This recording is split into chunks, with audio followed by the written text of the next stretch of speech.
राधे राधे जी, जय माता दी।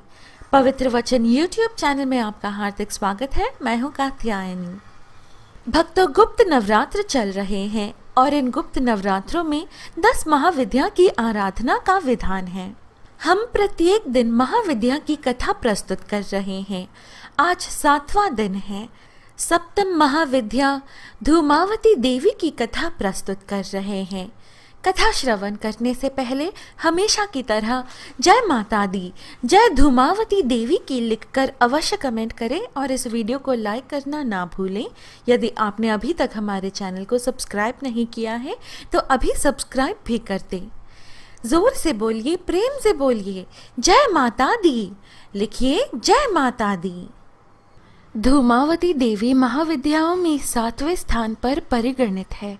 इनके संदर्भ में कथा आती है कि एक बार भगवती पार्वती जी भगवान शिव जी के साथ कैलाश पर्वत पर बैठी हुई थी।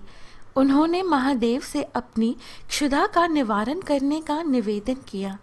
कई बार मांगने पर भी जब भगवान शिव जी ने उस ओर ध्यान नहीं दिया, तब उन्होंने महादेव को ही उठाकर निगल लिया। उनके शरीर से धूम राशि निकली।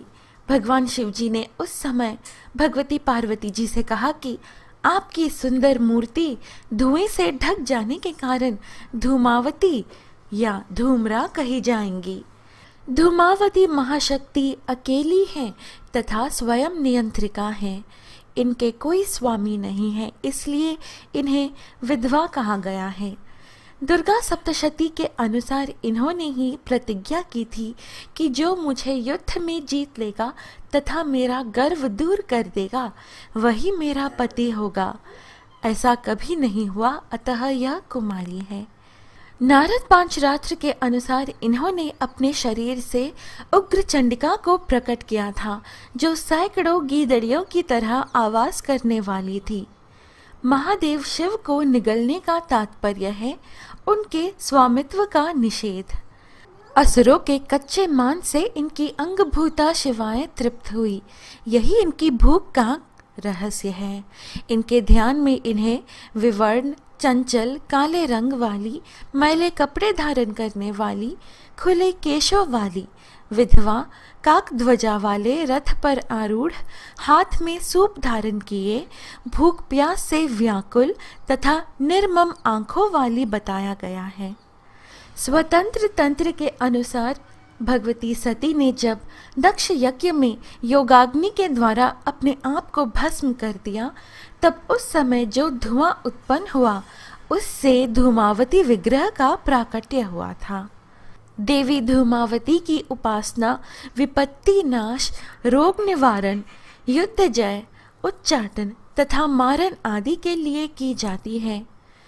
शाक्त प्रमोद में कहा गया है कि इनके उपासक पर दृष्टाभिचार का प्रभाव नहीं पड़ता है।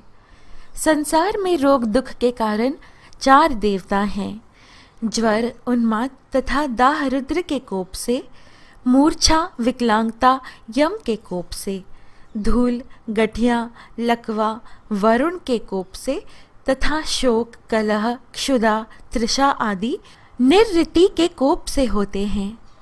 शतपथ ब्राह्मण के अनुसार धूमावती देवी और निर्ऋति एक हैं। यह लक्ष्मी जी की ज्येष्ठा है, अतः ज्येष्ठा नक्षत्र में उत्पन्न व्यक्ति जीवन भर दुख भोगता है। तंत्र ग्रंथों के अनुसार धूमावती देवी उग्र तारा ही है, जो धूम्रा होने से धूमावती कही जाती है। दुर्गा सप्तशती में वाभ्रवी और तामसी नाम से इन्हीं की चर्चा की गई है। ये प्रसन्न होकर रोग और शोक को नष्ट कर देती हैं तथा कुपित होने पर समस्त सुखों और कामनाओं को नष्ट कर देती हैं। इनकी शरणागति से विपत्ति नाश तथा संपन्नता प्राप्त होती है। ऋग्वेदोक्त रात्रि सूक्त में इन्हें सुतरा कहा गया है। सुतरा का अर्थ सुखपूर्वक तारने योग्य है। तारा या तारिणी को इनका पूर्व रूप बतलाया गया है, इसलिए आगमों में इन्हें अभाव और संकट को दूर कर सुख प्रदान करने वाली भूति कहा गया है। धूमावती देवी स्थिर प्रज्ञता की प्रतीक है। इनका काकध्वज वासनाग्रस्त मन है जो निरंतर अतृप्त रहता है। जीव की दीनावस्था भूख, प्यास, कलह, दरिद्रता आदि इनकी क्रियाएं हैं। अर्थात वेद की शब्दावली में धूमावती कद्रू है जो वृत्रासुर आदि को पैदा करती है। इनकी साधना से जीवन में निडरता और निश्चिंतता आती है। इनकी साधना या प्रार्थना से आत्मबल का विकास होता है। इस महाविद्या के फल से देवी धूमावती सूकरी के रूप में प्रत्यक्ष प्रकट होकर साधक के सभी रोग, अरिष्ट और शत्रुओं का नाश कर देती हैं। प्रबल, महाप्रतापी तथा सिद्ध पुरुष के रूप में उस साधक की ख्याति हो जाती है।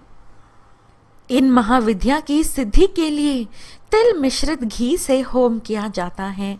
धूमावती महाविद्या के लिए यह भी जरूरी है कि व्यक्ति सात्विक और नियम संयम और सत्यनिष्ठा को पालन करने वाला, लोभ लालच से दूर रहे, शराब और मांस को छुए तक नहीं। धूमावती का मंत्र मोती की माला से 9 माला ओम धूम धूम धूमावती देव्याय स्वाहा मंत्र का जाप कर सकते हैं। भक्तों, यहाँ 7वीं महाविद्या भगवती धूमावती की कथा संपूर्ण होती है। आशा है आपको यह प्रस्तुति अच्छी लगी। जय माता दी, जय धूमावती देवी की लिखकर अवश्य कमेंट करें और इस वीडियो को लाइक करना ना भूलें। इस प्रकार के और आध्यात्मिक वीडियोस पाने के लिए कृपया हमारे YouTube चैनल पवित्र वचन को सब्सक्राइब कर हमसे बने रहिएगा। फिर मिलेंगे अगली वीडियो में। जय श्री कृष्ण, राधे राधे, जय माता दी।